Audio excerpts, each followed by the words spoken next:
As if the most profound warnings in human history weren't written in books, spoken by prophets, or broadcast across airwaves, but carved in stone beneath a mountain, waiting millennia to be discovered. When a sudden tremor creates a mysterious fissure in Mount Shasta, geologist Dr. Marcus Reed discovers something impossible: a vast underground chamber covered in precise astronomical calculations that shouldn't exist. But it's what the inscriptions predict that defies comprehension. A specific date still years in the future, 2031. As astrophysicist Dr. Helena Ruiz delves deeper into the mystery, she uncovers evidence that identical chambers exist at 7 locations worldwide, each one warning of the same impending date, and each one connected to historical collapses of great civilizations throughout human history. What terrifying truth lies beneath Mount Shasta? Why has the government been hiding its existence since 1947? And most disturbing of all, what catastrophic event awaits humanity when the final alignment occurs in 2031? The ground beneath Mount Shasta trembled for exactly 7 seconds, long enough for Dr. Marcus Reed to drop his coffee mug, but not long enough for anyone else at the research station to believe him. The ceramic shattered against the wooden floor, dark liquid seeping between the planks like blood. His colleagues exchanged glances that spoke volumes. The eccentric geologist was having another one of his episodes. But Marcus knew the difference between anxiety and reality. This was the 3rd tremor this week, each one stronger than the last, each one dismissed by his peers. The mountain was speaking, and he was the only one listening. "I'm telling you, something's happening beneath the surface," he insisted, the tremor in his voice matching the one he'd felt moments before. "These aren't regular seismic patterns. They're too rhythmic, too deliberate." Dr. Eleanor Chen, the expedition leader, sighed without looking up from her laptop. "The equipment detected nothing, Marcus." Again. Her words sliced through the room with surgical precision. "Maybe consider taking a few days off. The altitude affects people differently." Marcus clenched his jaw. 20 years in the field, and still they treated him like a graduate student who couldn't differentiate between imagination and empirical evidence. He stormed out, the frigid mountain air burning his lungs as he headed toward the eastern slope, the direction from which the tremors seemed to originate. The late afternoon sun cast long shadows across the snow-covered terrain as Marcus trudged uphill, his breath forming clouds that dissipated into nothingness. The silence of the mountain pressed against his eardrums, broken only by the crunch of snow beneath his boots. Something drew him forward, not belief or faith, but the rational certainty that the mountain's interior was shifting in ways their outdated equipment couldn't detect. The sound hit him first, a deep resonant crack that seemed to emanate from the earth itself. Then came the tremor, violent enough to knock him off balance. Marcus fell to his knees as the ground before him split open, a jagged fissure tearing through the snowpack and exposing the dark rock beneath. The air filled with pulverized stone and ice, forcing him to shield his eyes as the mountain continued to convulse. When the dust settled, Marcus found himself staring into a narrow aperture, a vertical slash in the mountainside that hadn't existed minutes before. Dark, mineral-scented air wafted from the opening, carrying the unmistakable scent of disturbed earth and something else, something metallic and ancient, like oxidized blood. His hands trembled as he reached for his satellite phone, only to find the screen cracked and unresponsive. The tremor had damaged it beyond repair. Marcus hesitated, knowing protocol demanded he return to base and report the anomaly. But the fading daylight and the knowledge that his colleagues would likely dismiss his discovery pushed him toward the opening. Just a quick look, he told himself, just enough evidence to force them to take him seriously. The beam of his flashlight penetrated the darkness, revealing a passageway that couldn't possibly be natural. The walls were too smooth, the angles too precise. Each surface bore faint geometric patterns that seemed to absorb rather than reflect light. Marcus ran his fingers across the markings, feeling indentations too regular to be formed by geological processes. "Impossible," he whispered, his voice swallowed by the oppressive silence. These weren't crude petroglyphs or simple markings. They were complex symbols arranged with mathematical precision, their edges impossibly sharp despite what must have been centuries of darkness. As he ventured deeper, The passageway widened into a chamber where his flashlight beam couldn't reach the opposite wall. The temperature dropped noticeably, his breath now forming thick clouds that lingered before dissipating. Marcus aimed his light upward, revealing a ceiling adorned with what appeared to be astronomical configurations, star patterns rendered with such accuracy that he recognized Orion, Ursa Major, and constellations he couldn't immediately name. His heart raced. This wasn't just a cave. It was a deliberate construction buried within the mountain.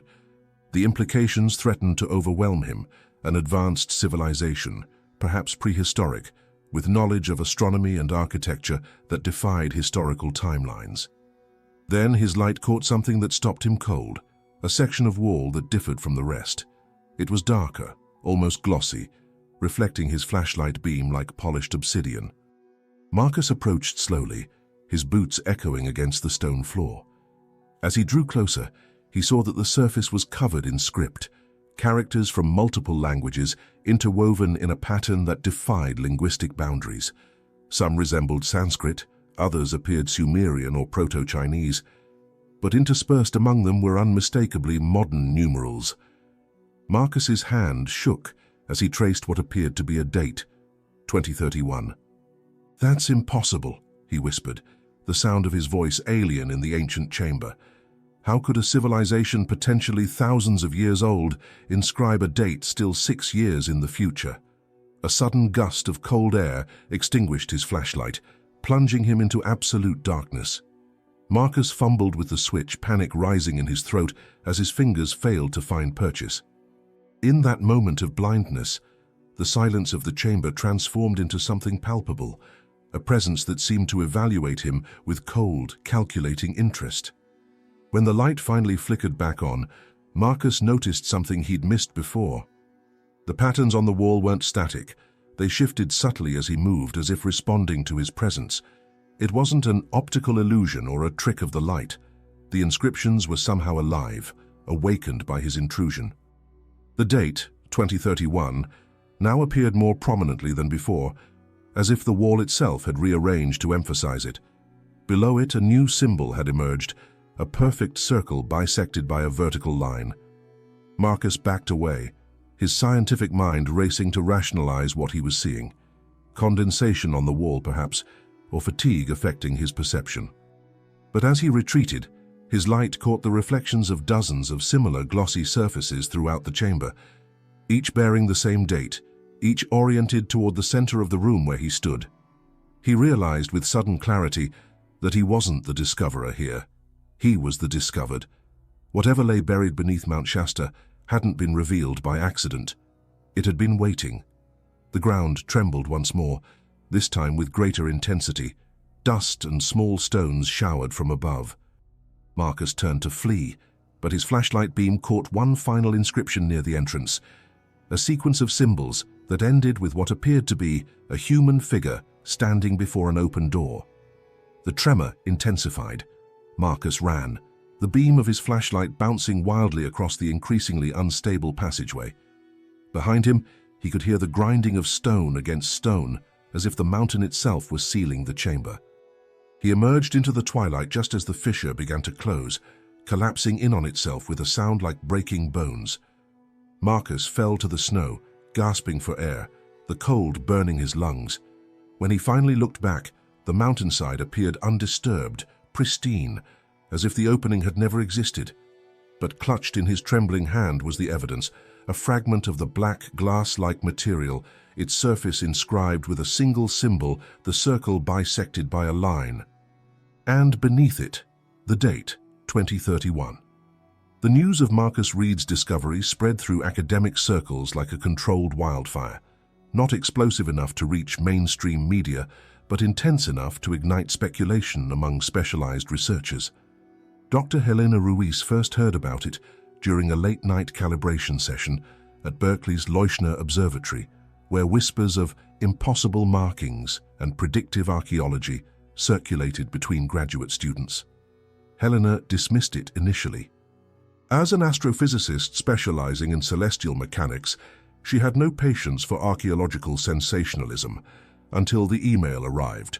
No sender information, no signature, just coordinates and a single line. "You've seen these stars before." She might have deleted it, except for the attached image, a photograph of astronomical symbols etched in black stone. The configuration was unmistakable, a precise mapping of a rare planetary alignment she had calculated just months earlier. An alignment that wouldn't occur until 2029. "This is impossible," she muttered, enlarging the image until the pixels distorted. The stone inscription showed 7 celestial bodies in perfect alignment, a configuration her algorithms had taken months to predict using Berkeley's supercomputer. Helena closed her laptop and turned to the window. San Francisco's lights glimmered below the hilltop campus, a grounded reflection of the cosmos she studied. She had built her career on precision, on equations that predicted cosmic movements across billions of years. The idea that someone, or something, had calculated the same alignments without modern technology threatened everything she understood about human history. 3 days later, she pulled into a secluded parking lot near her apartment. The weight of the decision pressed against her chest as she checked her phone one last time. The second email had been more direct. "Mount Shasta waits. Come alone."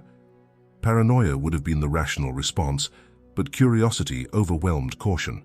In her trunk sat camping equipment and research materials, including printouts of her own astronomical calculations dating back 5 years. Before leaving, Helena made one final stop at the Sutro Library in San Francisco. The research librarian raised an eyebrow when she requested the 19th century journals of the California Geological Survey. "Page 347, the librarian said, sliding a pair of cotton gloves across the desk. "You're the second person this month to request this specific volume." Helena froze. "Who was the first?" The librarian's eyes flickered toward the security camera. "I don't recall." The journal was heavier than she expected, its leather binding cracked with age. Page 347 documented an 1873 expedition to Mount Shasta, led by Josiah Whitney himself. The entry was brief, matter-of-fact, yet disturbing in its clinical detachment. 3 members of expedition team reported discovery of stone chambers within eastern face of mountain. Upon return to camp, all 3 men experienced identical symptoms: severe disorientation, memory loss, and what Dr. Hemsworth describes as temporal dysphasia, an inability to properly sequence time. Expedition abandoned. Chambers not relocated despite subsequent attempts. A crude diagram accompanied the text, a circular chamber with radiating passages. In the margin, barely visible, someone had penciled a small astronomical symbol, Jupiter, in conjunction with Saturn. Helena felt a chill that had nothing to do with the library's air conditioning. The conjunction depicted matched one of the alignments in her calculations and in the stone inscriptions from Mount Shasta. She was photographing the page when she noticed it. Several sentences had been carefully excised from the journal, leaving only the ghost of ink visible on the adjacent page. Someone had systematically removed specific information from the historical record. That night in her apartment, Helena spread her research across the dining table. Her own astronomical projections, the photograph of the stone inscriptions, the journal entry. They formed a constellation of connections that defied coincidence. Her phone buzzed with a text message from an unknown number. "The stars remember what humanity forgets." Helena stared at the message, then at the scattered papers before her.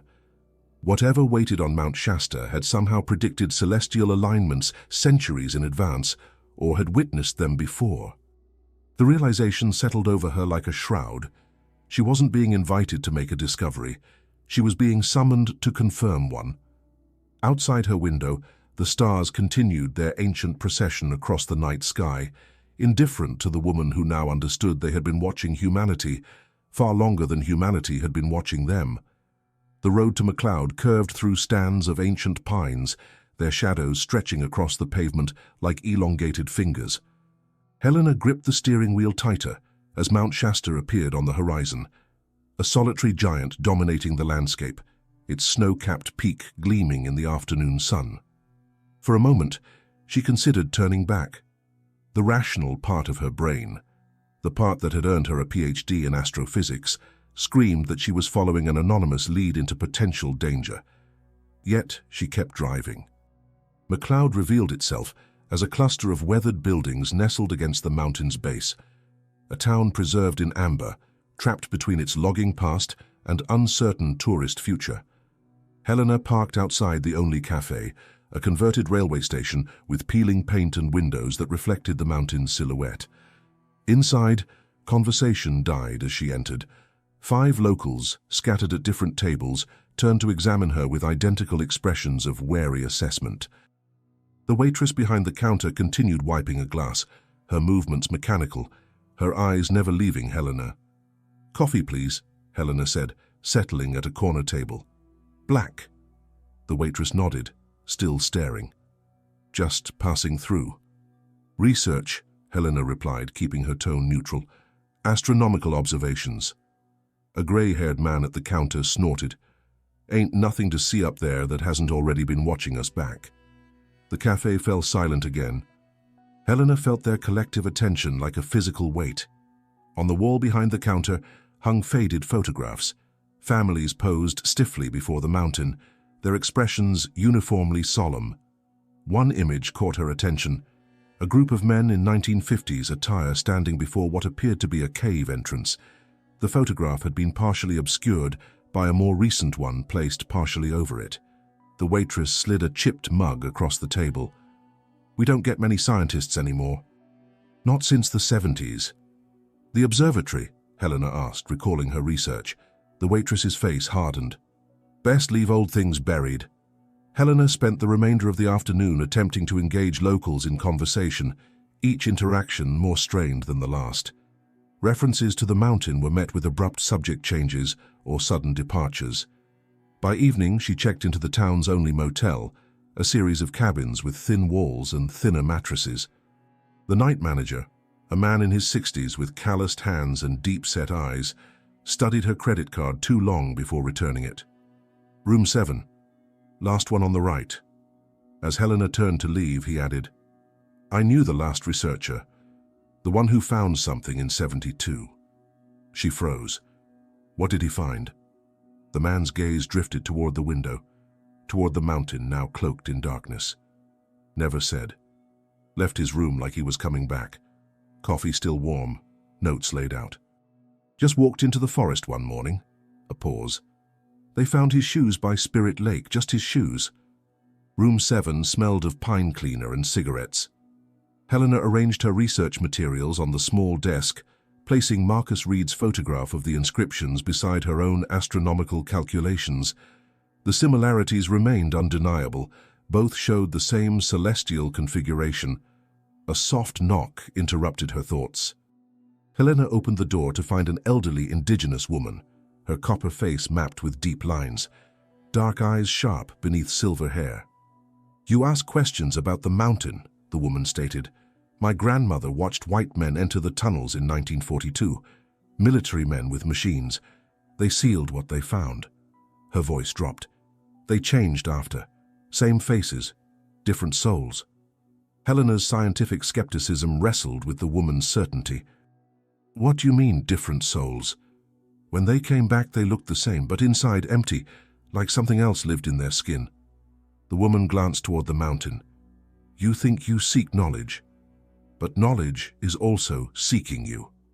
Before Helena could respond, the woman pressed something into her palm, a folded piece of paper, then turned and disappeared into the darkness. In her room, Helena unfolded the paper with trembling fingers. It contained a crude map drawn in shaky lines, with an X marked at a location on the eastern slope. Beneath it, written in careful script, "Where the hollow men returned." That night, Helena dreamed of the inscriptions. The stone symbols shifted and rearranged themselves like living things, forming new patterns that spiraled toward the center. At the core, the date, 2031, pulsed like a heartbeat.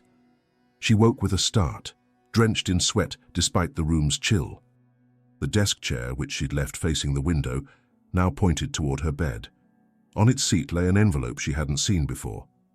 Inside, a photograph of herself taken that very afternoon in the cafe, and beneath it, the familiar inscription, 2031. Dawn broke over Mount Shasta in shades of cold amber as Helena followed the crude map through dense forest. The abandoned observatory wasn't marked on any official documents she'd researched, erased from records like the missing passages in the journal. According to the indigenous woman's map, it lay 4 miles northeast of McLeod, accessible only by a former service road now reclaimed by nature. The path ended abruptly at a chain-link fence crowned with rusted barbed wire. A faded sign warned, U.S. government property, unauthorized entry prohibited by law.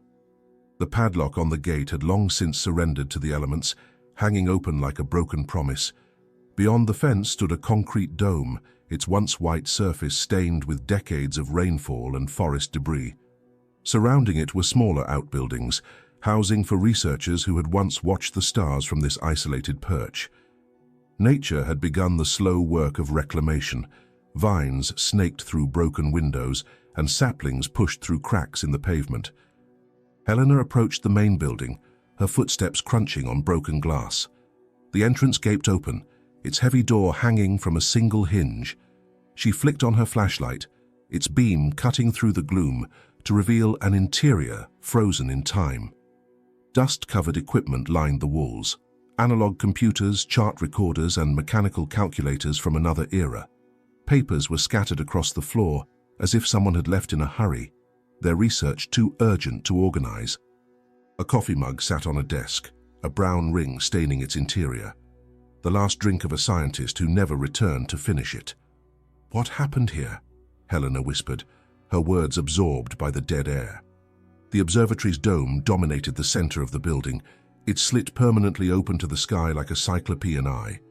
The telescope itself, once state-of-the-art, now stood as a skeletal monument to abandoned science, its mirrors tarnished and electronics gutted. Someone had stripped it of valuable components decades ago. Helena moved methodically through the building, photographing logbooks and star charts that had somehow survived the years. The most recent entry was dated September 17, 1972. Alignment confirmed at 2:14 a.m. Coordinates match precisely with the S-chamber inscriptions. Hutchins insists we've misinterpreted the temporal aspects. If he's right, then we're not looking at historical records, we're looking at projections. God help us if that's true. The entry ended mid-sentence, a pen stroke trailing off the page as if the writer had been interrupted. As Helena lowered the logbook, her flashlight beam caught something on the far wall, a section that seemed different from the rest. She moved closer, running her fingers along the surface. Unlike the concrete of the main structure, this wall was stone, raw basalt incongruous with the rest of the architecture. Her touch revealed what her eyes had missed, subtle indentations in the rock, geometric patterns nearly identical to those Marcus Reed had photographed in the mountain fissure. Helena traced the symbols with trembling fingers, their precision impossible to attribute to natural formation. The patterns converged toward the center, forming a perfect circle. Helena focused her light directly on it, revealing a faint astronomical diagram. Stars and planets in alignment, with the date 09/17/1972 inscribed beside it. The same date as the final logbook entry. A sudden noise from behind caused her to spin around, heart racing. The main entrance remained empty, the forest beyond silent. But something had changed. On the desk, where she'd placed her backpack, a single sheet of paper now lay exposed, one she hadn't removed. Helena approached cautiously. It was a map of Mount Shasta, similar to the one the indigenous woman had given her, but far more detailed. Locations were marked with precise coordinates, and at the center a single word, entrance. The handwriting was her own. Helena backed away, confusion clouding her thoughts. She'd never written this, never seen this map before. Yet there it was in her distinctive script, the same slanted letters, the same habit of crossing sevens. A cold draft swept through the abandoned observatory, stirring papers that had lain undisturbed for decades. The sound of footsteps echoed on the concrete floor, approaching, then receding, though Helena stood perfectly still. When she turned back to the stone wall, the inscriptions had changed. The circle at the center now contained a new date, 2031. Helena fled, rational thought overwhelmed by primal instinct. Outside, the mountain loomed against the sky, indifferent to her fear. The knowledge settled over her like falling ash. The observatory hadn't been built to watch the stars. It had been built to watch what lay beneath the mountain. Helena returned to the fissure at dawn, her rented SUV parked half a mile away to avoid attention. The rational part of her brain, the scientist who had built a career on empirical evidence, screamed that she should contact colleagues, document everything properly, establish a research protocol. But something deeper, more primitive, knew that conventional science couldn't explain what was happening on Mount Shasta. The fissure appeared smaller than in Marcus Reed's photographs, as if the mountain were slowly reclaiming it. Helena squeezed through the narrow opening, the beam of her industrial flashlight revealing walls of perfect geometric precision that no natural process could have created. The temperature dropped with each step, the mineral scent of undisturbed stone growing stronger as she descended. The passage narrowed, then widened, following a pattern Helena recognized from her astronomical work. The golden ratio, spiraling inward with mathematical precision. The walls bore the same inscriptions she'd seen in the photographs, but now she noticed something the images hadn't captured. The symbols shifted subtly, depending on the angle of her light, as if multiple layers of information were embedded within the same surface. "This isn't primitive carving," she whispered, running her fingers over the patterns. "This is data compression." Her voice didn't echo as it should have in a confined space. Instead, it seemed to be absorbed by the walls, as if the stone itself were listening. Helena forced the thought away, focusing instead on the familiar astronomical configurations etched into the basalt. They depicted star patterns spanning thousands of years, from alignments that would have occurred during the last ice age to configurations projected centuries into the future. The passage eventually opened into a chamber so vast that her flashlight couldn't reach the opposite wall. The ceiling rose at least 30 feet, supported by columns of basalt arranged in a perfect circle. Each column was inscribed with celestial charts, chronicling the movements of stars and planets with impossible precision. "My God," Helena breathed, her scientific mind racing to process what she was seeing. "This isn't just an observatory, it's a calendar." The floor beneath her feet was a mosaic of darker stone arranged in concentric circles. At its center stood a raised platform of polished black basalt that reflected her flashlight beam like obsidian glass. Helena approached slowly, her heart pounding against her ribs. The platform's surface was carved with a detailed map of the solar system, not as it existed now, but as it would appear during a specific alignment. The positions matched her own calculations for 2031 exactly, down to the degree of orbital inclination. Beside this cosmic snapshot was the now familiar date, carved with precision that belied its age. "How?" she whispered, the question directed not at the empty chamber, but at the fundamental nature of time itself. How could anyone know this? The scientific implications staggered her. Either an ancient civilization had possessed astronomical knowledge far beyond what history suggested possible, or someone had entered this chamber more recently. Neither explanation satisfied the evidence before her. Helena circled the platform, photographing every inch with methodical precision. As she moved, her light revealed additional chambers, branching from the main room, each entrance framed by paired columns. 7 doorways, she counted. 7 passages leading deeper into the mountain. The nearest passage called to her with the silent promise of answers. Helena hesitated at its threshold, then stepped forward. This corridor was different, narrower, with walls of fitted stone blocks rather than carved from the mountain itself. The ceiling dropped lower, forcing her to crouch as she advanced. The passage ended abruptly at a smaller chamber, this one barely 10 feet across.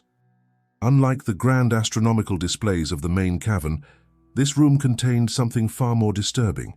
Detailed illustrations of human history, not celebrated achievements or technological milestones, but catastrophes. Civilizations in collapse, cities in flames, masses of humanity in exodus. Each image was paired with a celestial configuration, suggesting a correlation between cosmic alignments and human calamity. The final panel showed a familiar pattern, the 2031 alignment, beside an image too damaged to decipher clearly. Helena photographed the sequence with trembling hands. The implications threatened to overwhelm her scientific detachment. The chamber wasn't just recording astronomical knowledge, it was predicting cyclical patterns of human destruction, correlating them with cosmic movements across millennia. As she turned to leave, her flashlight caught something she'd missed, a modern addition to the ancient chamber. Bolted to one wall was a small metal box, its surface corroded but unmistakably modern. Military-grade, with a faded serial number still visible beneath the oxidation. Helena pried it open to find a notebook protected in waterproof material. The first page bore an official stamp. Project Timekeeper, classified, U.S. Army Corps of Engineers, 1947. The pages contained observations of the chambers, measurements of the inscriptions, and attempts to decode their meaning. The final entry, dated June 12, 1972, consisted of a single line: "Cycle confirmed. God help us all." The California State Archives in Sacramento rose like a modernist fortress among government buildings, its windowless concrete facade revealing nothing of the secrets preserved within. Helena passed through security with her University of California credentials, requesting access to geological survey records from the 1940s. The archivist, a thin man with wire-rimmed glasses and perpetually pursed lips, studied her authorization letter longer than necessary. "Project Timekeeper," Helena said quietly, "I need any files related to Mount Shasta surveys conducted by the Army Corps of Engineers." The archivist's expression flickered, recognition, then careful neutrality. "Those records are restricted. I have clearance." A lie, but delivered with the confidence of someone who believed their own deception. He disappeared into the climate-controlled storage area, returning 20 minutes later with a single acid-free box. Reading room only, no photographs, no copies. The box contained disappointingly little, just 3 manila folders with fewer than 20 pages between them. Most were administrative forms, personnel lists, and equipment requisitions. Nothing about underground chambers or astronomical inscriptions. The last folder held only a single sheet, a map of Mount Shasta, with 3 areas marked in red, each labeled with a date. The most recent, 1972. As Helena returned the materials, she noticed a small tear along one folder's seam, the kind that would result from removing stapled pages. Someone had sanitized these files. "Is this everything?" she asked. The archivist avoided her gaze. "Everything available." Helena was halfway to the exit when she noticed a maintenance worker watching her too intently, his mop forgotten in his hands. When their eyes met, he deliberately turned toward a staff-only door, glancing back once to ensure she noticed. She followed him through winding corridors to a basement storage area filled with microfilm cabinets. The man, older than she'd first thought, with hands mottled by age spots, pulled a key from his pocket. "My father worked security for Project Timekeeper," he said, unlocking a cabinet. "They told him it was geological research. He knew better." His fingers trembled as he withdrew a small box. These never made the official record. Inside lay 5 microfilm reels labeled only with dates. Helena loaded the earliest into a nearby reader, the screen illuminating with images of documents stamped "Top Secret."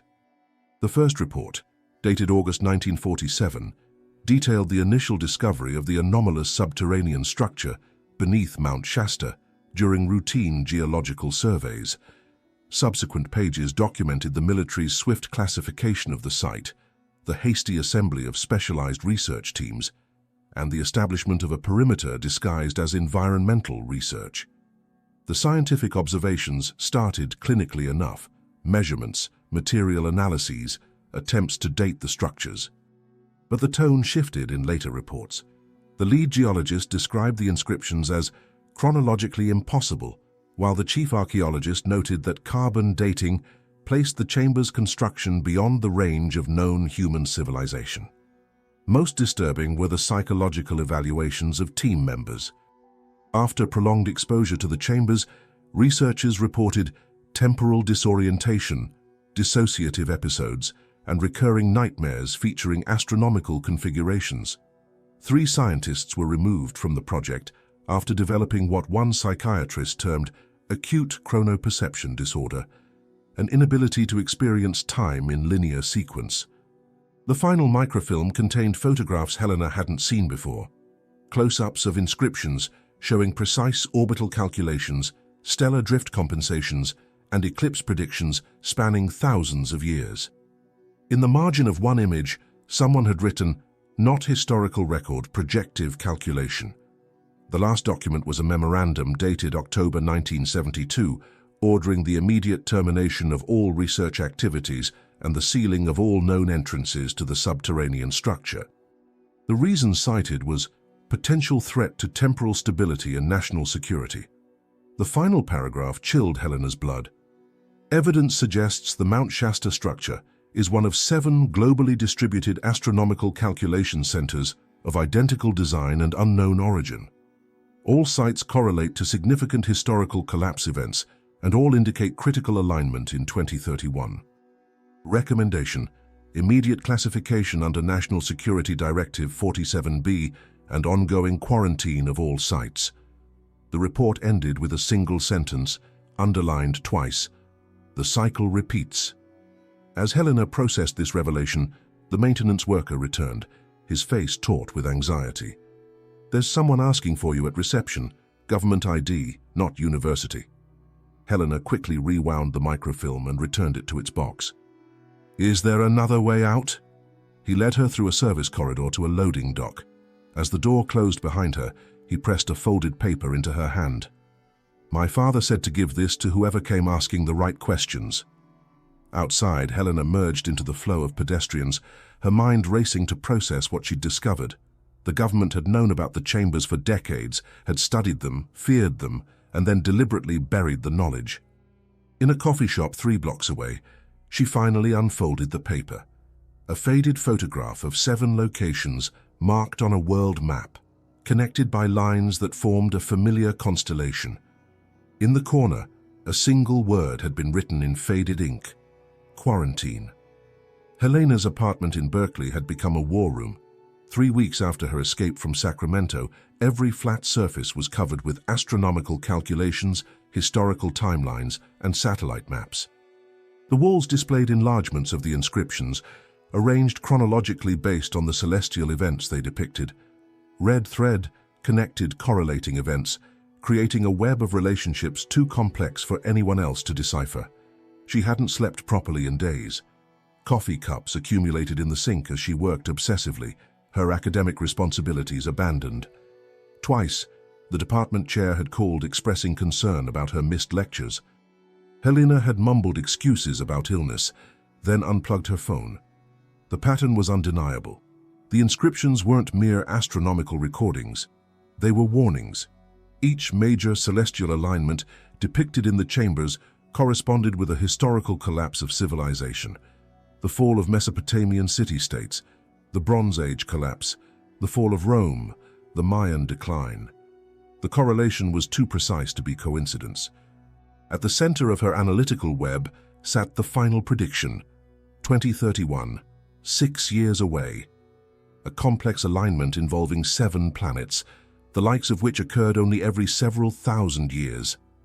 Her computer chimed with an incoming email from Dr. Marcus Reed, whom she'd finally contacted after weeks of deliberation. "Dr. Ruiz, your calculations confirm my suspicions. The chambers aren't just observatories, they're predictive models. Whoever built them understood something fundamental about cosmic influence on Earth's geomagnetic field. I've been monitoring unusual fluctuations near all 7 sites. They're intensifying. We need to meet, not via email. I'm being watched." Read. Attached was a grainy photograph of a stone panel she hadn't seen before, showing what appeared to be solar flare patterns alongside human figures in postures of distress. Helena was composing her reply when a knock at the door froze her fingers above the keyboard. Through the peephole, she saw 2 men in dark suits, government standard, their expressions professionally neutral. She slipped out the fire escape, a prepared backpack in hand. The confrontation had been inevitable. She'd known it since Sacramento. What she hadn't anticipated was how quickly they'd find her. 3 hours later, Helena sat in a roadside diner 50 miles north, her laptop connected to public Wi-Fi.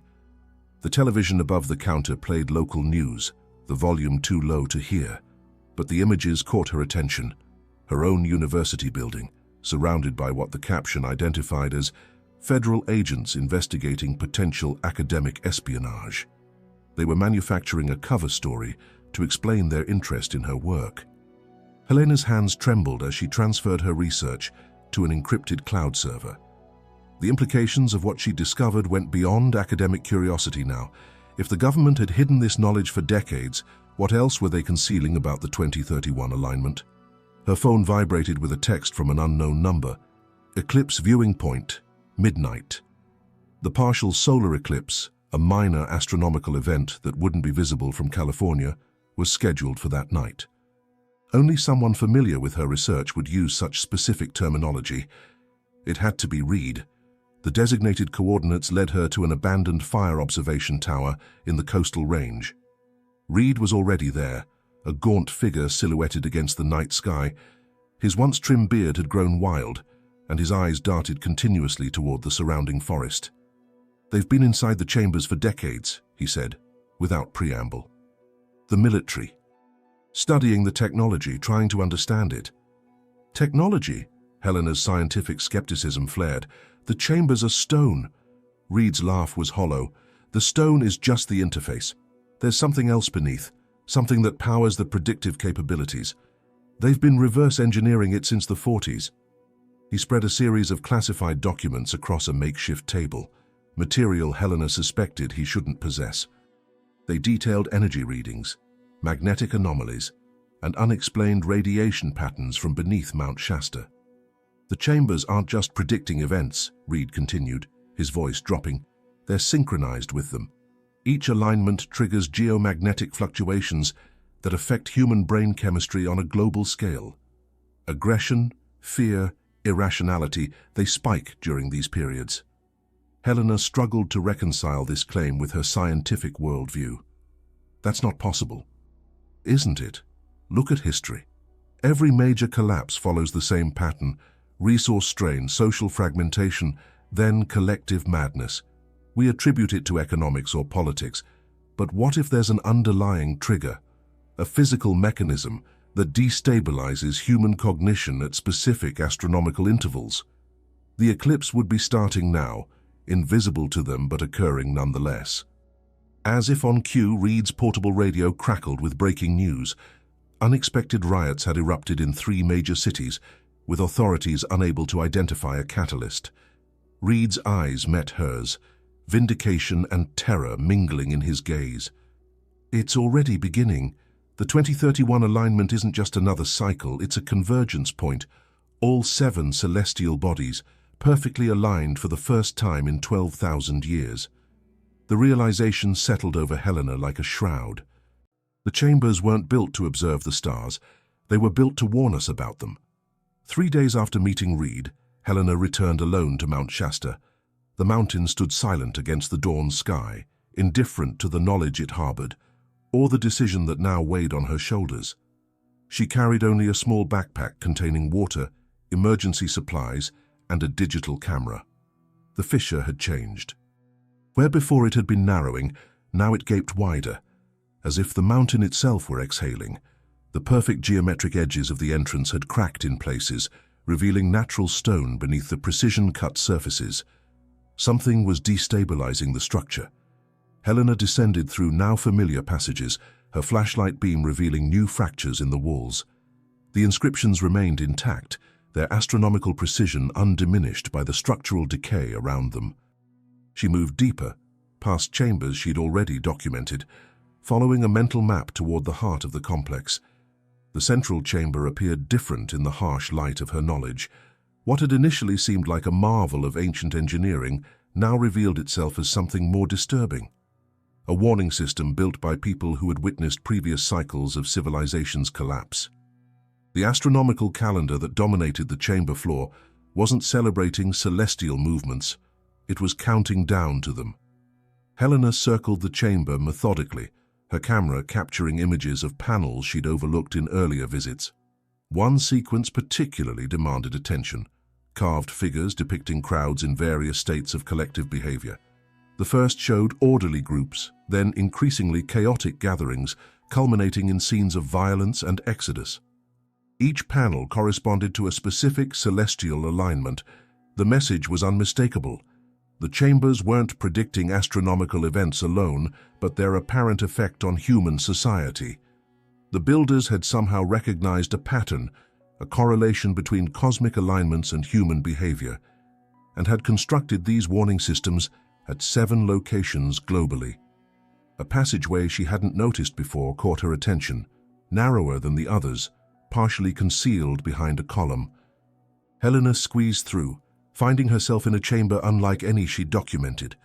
The walls here bore no astronomical charts, only scenes of human activity, leaders addressing crowds, armies marching, cities burning, masses fleeing. At the center stood a stone table bearing what appeared to be a model of the solar system, 7 concentric circles with small spheres of different materials. The model was oriented toward a specific alignment that Helena immediately recognized from her calculations, the 2031 configuration. As she examined it, a subtle vibration passed through the chamber. Dust drifted from the ceiling. The mountain was shifting again, the fissures widening as pressure built beneath the surface. Helena's scientific mind calculated the structural integrity.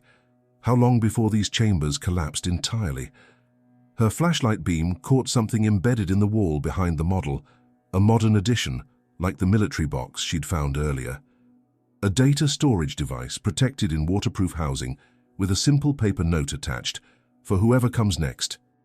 The drive contained decades of classified research, seismic readings, magnetic anomaly measurements, psychological studies of researchers exposed to the chambers. Most disturbing were the correlations between minor celestial events and social unrest globally, statistically significant patterns that defied conventional explanation.